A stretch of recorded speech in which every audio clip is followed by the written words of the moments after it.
예, 안녕하십니까. 사실 지금 제 가슴이 이제 두근반 세근반 하면서 지금 엄청 뛰고 있습니다. 그동안에 이제 여러 차례 강연도 나가고 토론도 해봤는데 오늘처럼 사실 떨리는 건 없습니다. 저도 목사님 앞에서 이렇게 말씀드려보면 처음이고요.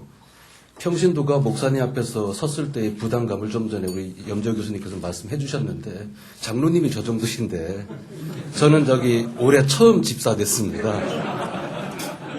그래서 굉장히 떨립니다. 그래서 저는 어차피 제가 신학을 잘 알지도 못하고요.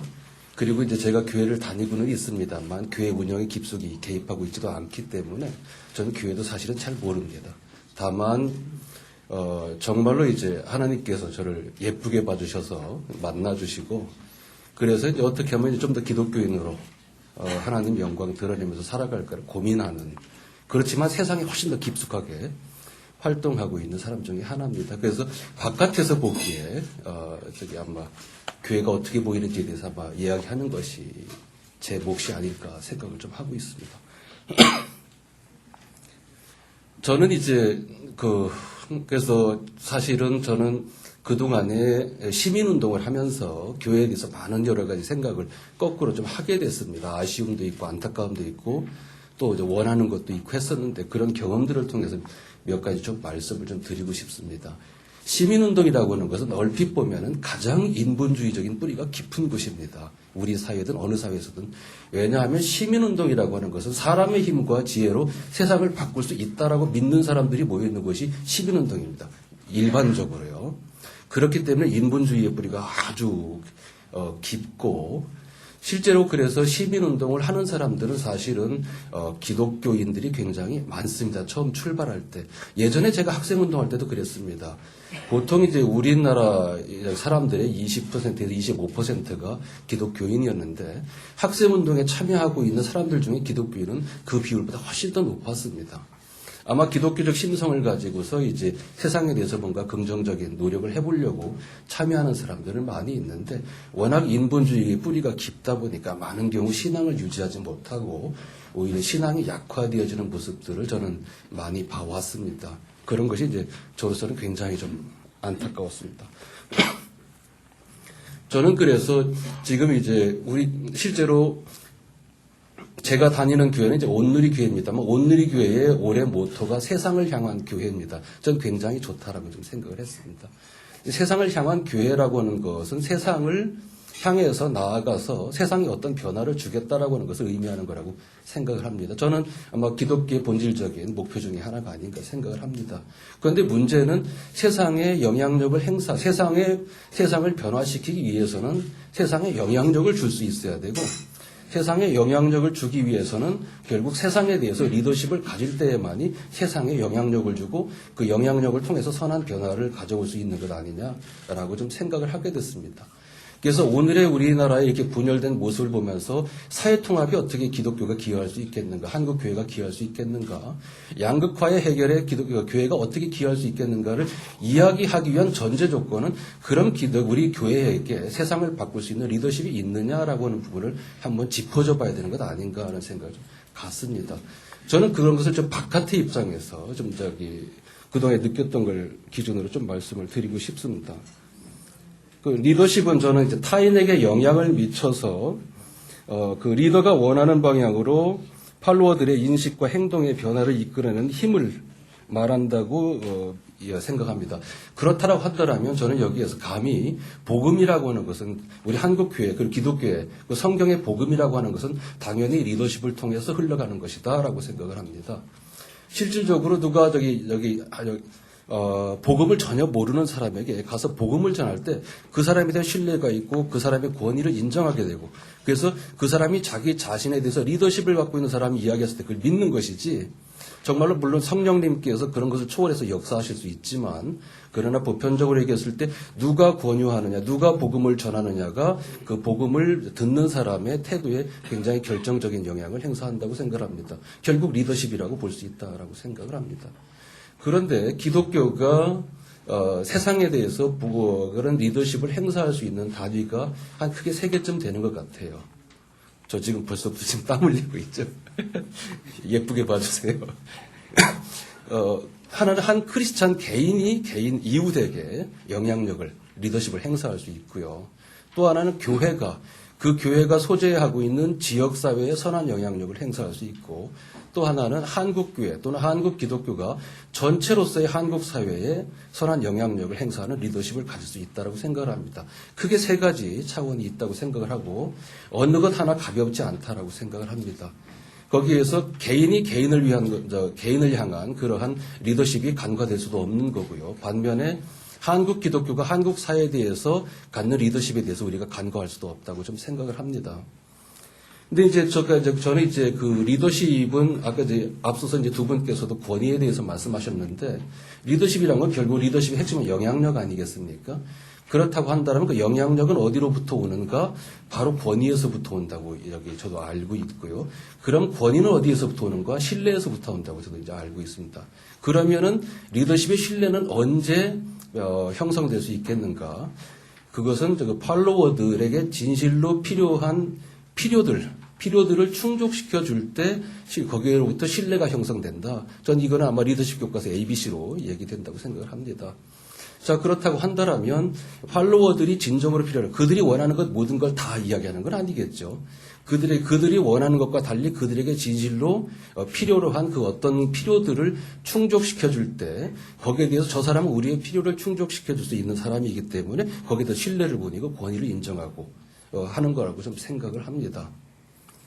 그렇다고 한다면 기독교가 한국 사회에 대해서 리더십을 얘기한다고 한다면 마찬가지로 한국 기독교도 한국 사회가 원하는, 그리고 한국 사회에게 절실하게 필요로 하는 그 어떤 필요를 충족시켜 줄 때에만이 한국 기독교는 신뢰를 가질 수 있고 리더십을 가질 수 있다라고 생각을 합니다. 이것이 그 영적인 목마름일 수 있고요. 가장 중요한 거죠. 영적인 목마름 채워줘야죠. 그건 영적인 필요를 채워주는 거라고 생각을 합니다. 그리고 정말 굶주려서 못 먹는 사람들이 있다면 물질적으로 도와줘야 되겠죠. 물질적 필요를 충족시켜주는 거라고 생각합니다. 대단히 익숙한 말들이라고 생각을 합니다. 그런데 이것 외에도 저는 하나가 더 있다라고 생각을 합니다.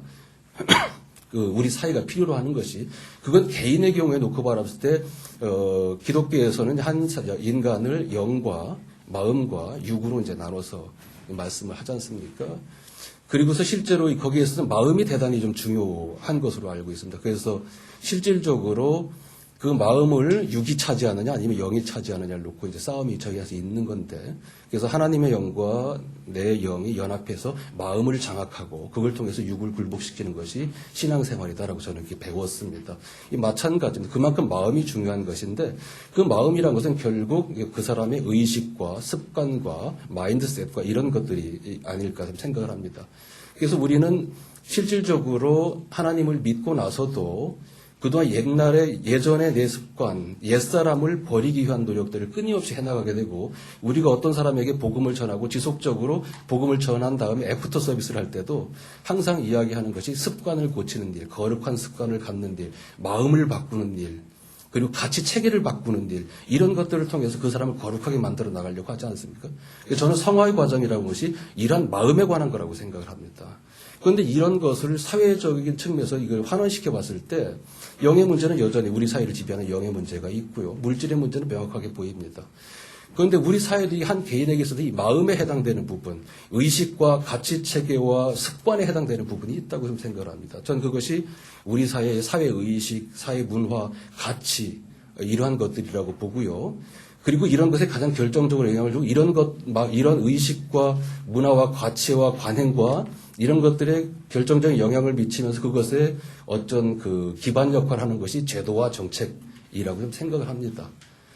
실질적으로 우리가 기독교인이 한 개인을 놓고 기도할 때 그 사람의 그 마음의 변화, 통칭해가지고 의식과 가치체계와 생활 습관과 이런 모든 것들의 변화가 중요함을 놓고 기도를 하고 또 그렇게 변화되도록 구체적인 노력을 하는 것과 마찬가지로 기독교도 한국 사회가 거룩해지기 위해서는 단지 영적인 측면에서 한국에서 그런 어떤 여러 가지 나쁜 영들과의 싸움도 기도라든지 이렇게 해야 되겠고, 물질의 필요도 채워나가야 되겠지만, 바로 이러한 의식과 가치, 관행, 문화, 제도, 정책, 이런 것이 실질적으로는 물질에도 영향을 미치고 한국 사회를 지배하는 영의 문제에도 영향을 미치는데 여기에 관해서도 굉장히 우리가 적극적인 역할을 해 나가야 되는 것 아닌가 생각을 합니다. 전 그래서 이제 25페이지 보면 매트릭스를 하나 좀 그려놔봤습니다. 그래서 한국 기독교가 우리 사회에 대해서 리더십을 갖기 위해서는 세 가지 차원에서 세 가지 영역에 대해서 그 필요를 충족시켜줘야 된다라고 좀 생각을 합니다. 세 가지 차원은 말씀드렸던 대로 이웃과 지역사회 그리고 한국 사회로 좀 나눠봤고요.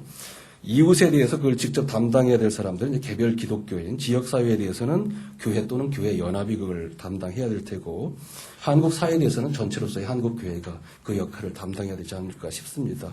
그리고 영역으로서는 이제 영적인 필요를 충족시키는 부분이 있고, 그 다음에 물질적 필요를 충족시켜야 될 부분이 있고, 마지막으로 의식과 가치, 문화, 제도상에서의 필요를 충족시켜줘야 될 필요가 있다라고 좀 생각을 합니다.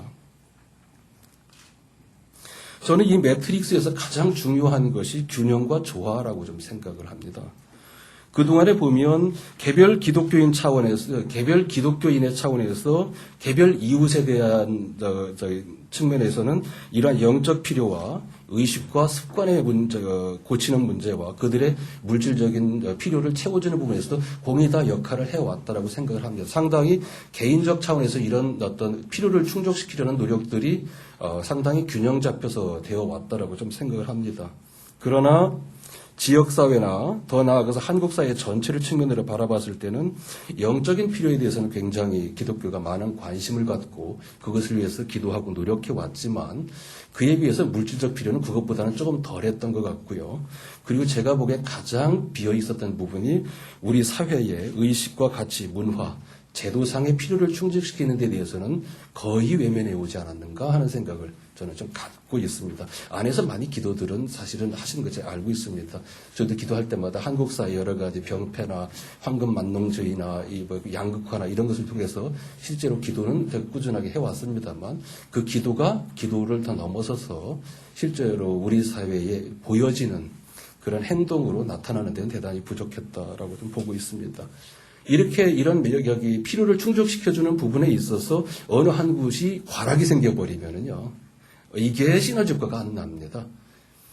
실제 개인적 차원에서 아무리 영적인 필요나 물질적인 필요에서 아무리 열심히 저희가 충족시킬 노력하더라도 그 마음의 문제, 의식과 가치에 관한 문제에 대해서 저희들이 외면하게 됐을 때는 그리고 그런 부분에서 일반 사회로부터 저 기독교는 저기에 대해서는 관심이 없다라는 평가를 받게 되면 다른 것을 아무리 많이 하더라도 실제로 그 효과는 크지 않다라고 하는 것입니다. 저는 이런 부분에 있어서는 기업들의 사회적 책임과도 마찬가지라고 보입니다. 아무리 돈을 많이 쏟아붓고 뭘 하더라도 거기에서 뭔가 결정적인 윤리적인 문제가 발생해버리면 아무리 많이 사회공헌 기금을 내놓는다 하더라도 사회에서 비난받는 것과 마찬가지로 그동안에 쏟아부었던 많은 돈들이 무효로 돌아가는 것과 마찬가지라고 좀 생각을 합니다.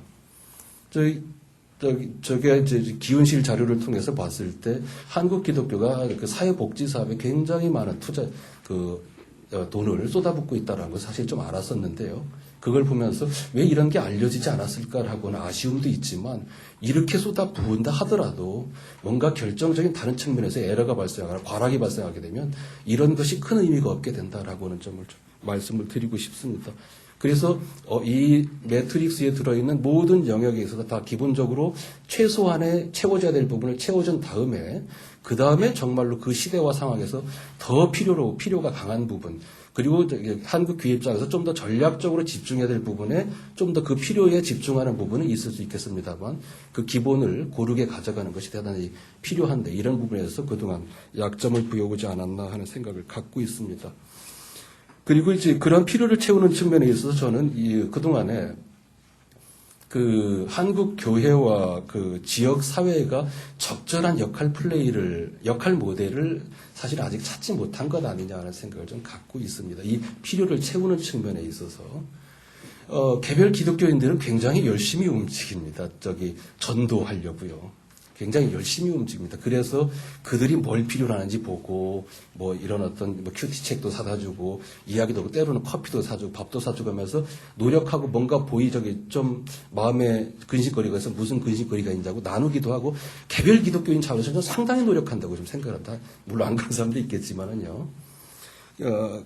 그렇지만 한국 기독교에 대한 이미지 자체가 전체적으로 부정적이 돼버리게 되면 그런 노력이 무의미해진다고 생각합니다. 이게 하나님 일을 하는 데 있어서 이걸 전쟁에다 비유하는 건 적절치 않겠습니다만 저는 이제 개별 기독교인들은 보병이라고 생각하고요. 한 개별 교회나 교회 연합들은 저는 포병이라고 생각을 합니다. 그리고 전체로서의 한국 교회는 이제 비행기에다 좀 비유를 할 수 있겠는데 보병들이 아무리 열심히 가서 뛰려고 하더라도 적절한 포격 지원이나 공중부직 지원 없이는 사실은 성과를 내기가 무척 어렵다. 그렇게 생각을 합니다. 그래서 실질적으로 어떤 지역 교회 차원 그리고 전체로서의 한국 교회 차원에서 뭐라고 할까요? 이러한 사회적인 필요들을 충족시켜서 나가기 위한 적절한 노력들이 같이 이루어질 때 그 밑에서 그걸 통해서 이제 기독교에 대한 전체적인 사회적 이미지와 인식이 뿌리박히게 되는데 그런 측면에서 우호적인 여건이 만들어지고 그런 과정과 함께 이 보병들이 나가서 사람들을 전도하고 또 해나가는 과정을 통해서 저는 이제 한국 사회에 대해서 한국 기독교가 그리고 교회가 적절한 균형 잡힌 리더십을 발휘할 수 있지 않겠냐 생각을 하고 있습니다. 그리고 이제 아까 이제 리더십에서 마지막으로 신뢰는 팔로워들의 필요를 충족시켜줄 때 발생한다라고 하는 거였습니다. 말씀드렸는데 제일 거기서 한 가지 또 질문이 더 나가는 것은 그럼 왜 그 사람들이 필요를 충족시켜줘야 되느냐 하는 겁니다.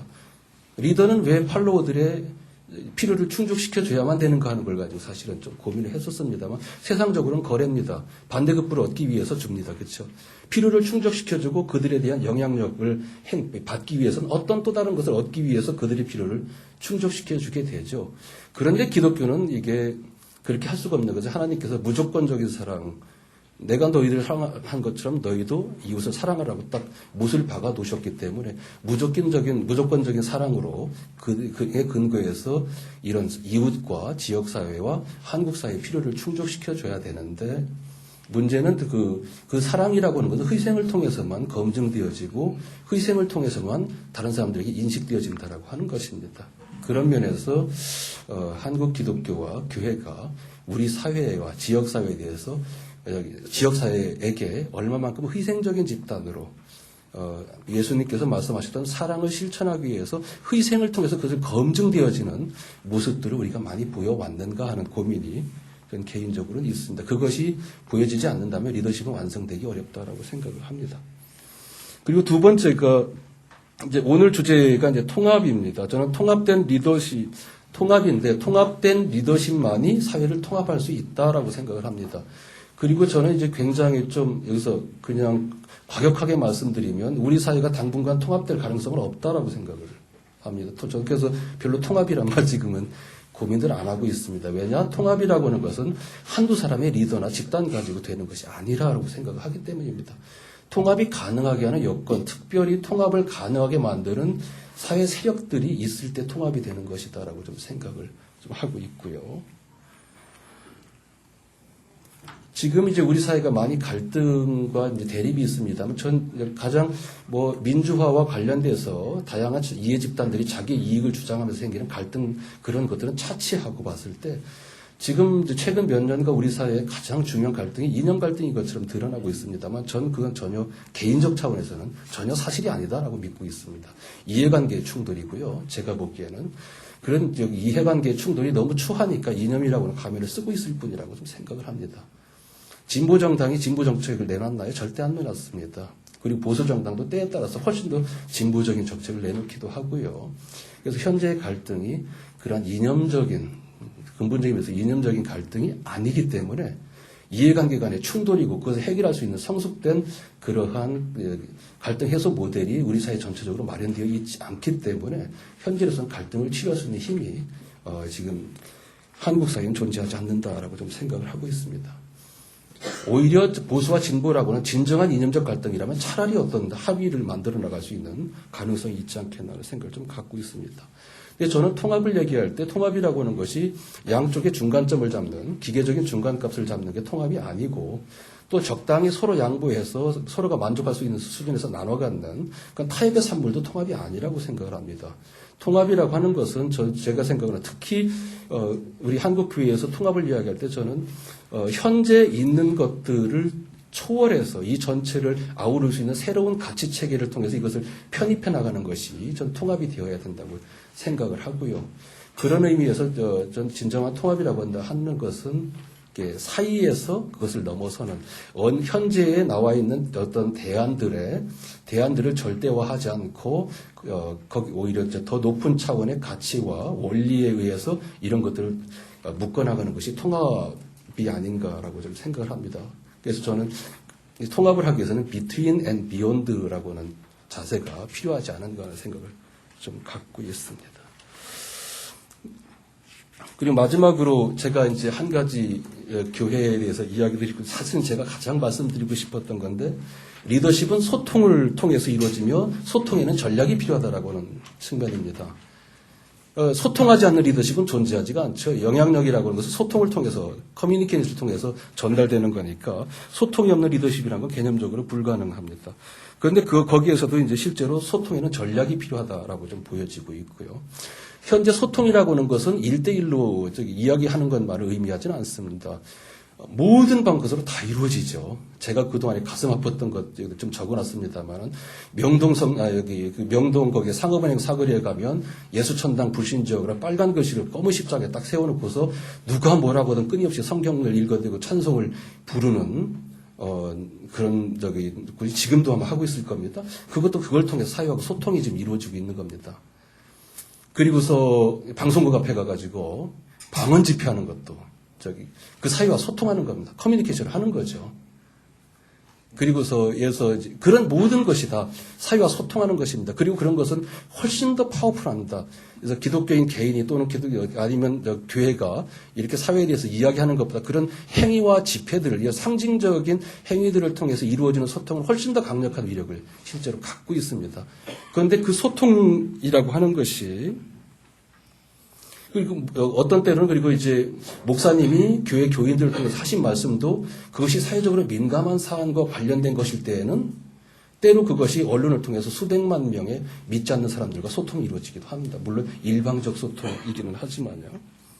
그런데 이러한 소통이라고 하는 것은 사실은 수단인 거죠. 저는 소통은 수단이라고 생각을 하고 그리고서 컨텐츠 메시지, 그 소통을 통해서 전달하고자 하는 메시지가 내용이고 목적은 그 메시지를 받은 사람의 변화를 이끌어내는 것이 목적이라고 생각을 실제로 합니다. 그렇다고 한다면 이 소통이라고 하는 것은 그 목적을 구현하는 기에 가장 적합한 형태로 디자인되어야 되고 최소한 내용물의 손상이 있어서는 안 된다라고 좀 생각을 합니다.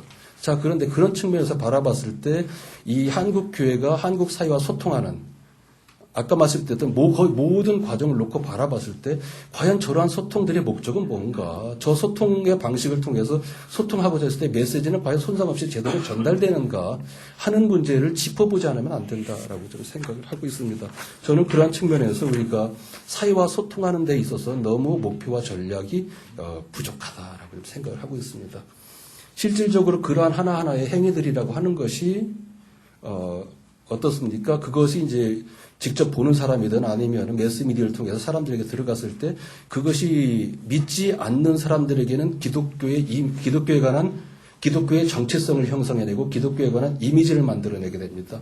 그리고 그 사람들에게는 현재 기독교는 중요하지 않습니다. 이 현재 기독교가 무엇인지는 그 사람들 알지 못하고 그러한 커뮤니케이션을 통해서 형성되어진 이미지가 그들에게는 진짜 기독교입니다. 그리고 이 자기에게 들어와 있는 이 기독교에 관한 이미지를 가지고서 현재 기독교를 규정해 버립니다.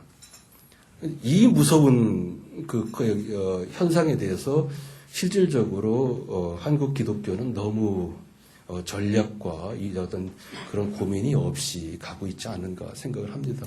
사실 이러한 노력들은 개교회에서 이루어지긴 전 어렵다고 생각을 하고요. 그래서 한국교회 전체 차원에서 또는 여기서 실질적으로 이렇게 한목협 같이 그 열린 대화를 추구하는 이런 곳에서 저는 그런 고민들을 본격적으로 해나가야 되지 않을까 싶습니다. 사회에 대해서 어떤 리더십을 가질 건가? 그리고 사회에 대해서 리더십을 가지려면 명확히 리더십을 채울 수 있는 컨텐츠가 있어야 됩니다. 저희의 영원불변한 컨텐츠는 성경이죠. 그런데 성경은 실제로 성경을 보지 않는 사람들은 무의미한 거죠. 그래서 성경으로부터 우리 사회에 필요한 사회 원리와 가치들을 끌어내고 또 이것을 가지고서 우리 사회에 적용 가능한 정책적인 기준이나 이런 방안들로 끌어내서 세상에 보여주는 것이 실제로 필요하지 않나 생각을 합니다. 한 가지만 말씀드려 보겠습니다. 저희 경실련에서 지난 한 4년간 아파트가 거품 빼기 운동을 한창 해왔었습니다.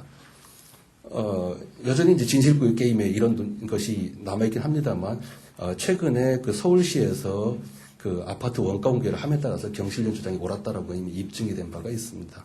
땅값과 집값이 2배가 뛰었습니다. 엄청난 투기가 있었고요. 그래서 막 끊임없이 해서 원가를 공개하라, 불로소득을 다시 환수하라면서 끊임없이 싸움이 있었고, 온 국민, 그게 우리나라의 국정에 3년 동안 3대 이슈 안에 들어있었습니다. 그런데 저는 불행하게도 이 부동산 투기와 불로소득에 관해서 한국교회에서 책임있게 이야기하는 것 단 한 번도 들어본 적이 없습니다. 이게 뭐냐라고 하는 생각을 전 굉장히 그때 사실은, 마음속으로 슬펐고, 사실은 제가 위로받고 싶었었습니다. 그런 얘기 좀 해줬으면 하고. 근데 그때 사람들은 이 부동산 투기라고 하는 것이 경제적인 현상뿐만이 아니라 저는 우리 사회를 한편으로는 탐욕으로 몰고 가고 한편으로는 절망으로 몰고 가고 그래서 공동체를 와해시키고 반성경적 가치가 횡행하는 사회를 끌고 가는 가장 중요한 현상이 저는 부동산 투기라고 저는 보고 있는데요. 그런데 거기에서 저는 교회가 어떤 구체적인 정책 대안에서 지지를 표명을 하는 것은 리스크가 있다고 생각을 합니다. 그러나 성경이 적어도 땅에 관한 하는 아주 명백한 교훈을 주고 있다고 생각하거든요. 하나님께서 주신 삶의 터전인지 이런 땅이라고 하는 것이 자산 증식이나 더 나아가서 투기의 대상이 돼서는 안 된다. 이것이 성경의 가르침이다라고 해서 그런 것들을 사회에 대해서 메시지를 던졌더라면 그리고 정말 기독교인 중에서 투기로 돈 버는 자 있는가 회개하라. 이러고서 사회에 대해서 메시지를 던졌더라면 저는 그때 그 집값이 올라감으로 해서 이제 고통받았던 많은 사람들이 얼마나 큰 위로가 됐을까. 그리고 그들에게 기독교는 어떤 모습으로 다가갔을까. 물론 기독교는 정책 당국자가 아니기 때문에 정책을 집행하지는 못하죠. 그러나 저것이 기독교의 모습이구나 하고서 많은 사람들이 위로받고 그 사람들이 기독교에 대해서 문을 여는 저는 결과를 가져왔을 거라고 좀 생각을 합니다. 그런 것이 저는 소통이라고 생각하고요. 그리고 그런 것에 대해서는 아주 철저하게 목표와 전략들이 들어가야 되고 디자인되어야 된다고 좀 생각을 합니다.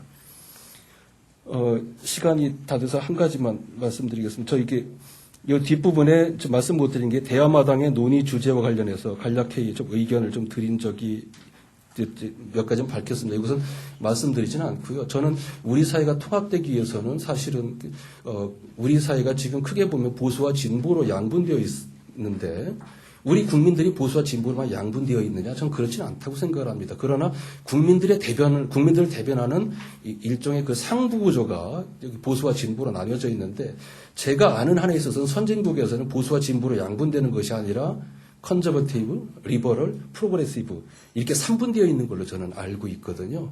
그리고 이 리버럴이 중간에서 어떤 여론에 있어서 캐스팅 보드를 치거나 어떤 상당히 중대한 역할을 하게 된다고 보는데 보수와 진보로만 양분되어 버리게 되면 이건 기본적으로 그리고 우리 사회 이제 제반의 헤게모니 구조가 all or nothing이지 않습니까? 전부 다 먹든지 아니면 하나도 못 먹든지. 그러니까 싸움은 사생결단으로 가게 되는 거고요. 세상이 양분돼서 전부와 전무의 그런 어떤 게임 속에서 사생결단으로 부닥치는 이런 상황 속에서는 기본적으로 원심력, 각 보수와 진보 간의 구심력만 작용하지 사회 전체력으로는 원심력으로 작용할 수밖에 없다라고 생각합니다. 이 구조에서 통합은 전 불가능하다고 생각을 합니다. 결국 우리 사회가 통합되기 위해서는 실질적으로 이 3분 구조로 가져가 줘야 되고 그런 측면에서 중간에 리버럴한 보수와 진보에 크게 쏠리지 않는 그리고 굳이 이제 어떤 사상적인 기반을 이야기하자 한다면 어떤 중도나 이런 개념이 아니고요. 실사구시에 입각해서 저기 문제를 풀어나가고 대안을 찾아나가는 그러한 그룹과 흐름들이 우리 사회에 형성되어지면 이제는 이것이 우리 사회가 좌와 우로 왔다 갔다 하면서 상당히 많은 낭비가 일어나고 통합 비용이 아주 높게 올라가는 이러한 결과는 좀 막을 수 있지 않겠느냐라고 생각을 합니다. 그래서 저는 가능하면 우리 사회 이렇게 보수와 진보 그리고 그 사이에 광범위한 리버럴한 계층들이 리버럴한 층들이 실제로 상부구조에서 존재하게 만드는 것이 우리 사회의 통합과 안정을 위해서 대단히 좀 필요하다고 생각을 하고요. 저는 개인적으로 경실련 총장으로 있으면서 경실운동을 자꾸 거기다 맞추려고 좀 노력을 하고 있습니다만 그러나 이런 것이 언론이나 오피니언 리더 그룹이나 아니면 뭐 정당까지도 끊임없이 확장되면서 이 중간층들을 폭넓게 그리고 이것 자체가 그 안에서 자기 구심력을 가져줄 수 있는 흐름을 만들어내서 이 세 그룹들이 서로 이렇게 솥발처럼 딱 섰을 때 우리 사회가 이제 좀 더 통합의 기운이 높아지고 누구 하나도 자기만의 구심력을 강하게 가져나가게 되면 페널티를 받기 때문에 그 구조에서는 그런 구조를 만들어내는 것이 필요하지 않나 생각을 합니다. 사실은 어찌 보면은 우리 교회 내에서 한목협의 위치가 제가 바깥에서 보기에는 그러한 위치에 지금 현재 와 있지 않느냐라는 생각을 들고요. 그런 부분에서 많이 좀 노력해 주시기를 좀 부탁을 드리겠습니다. 고맙습니다.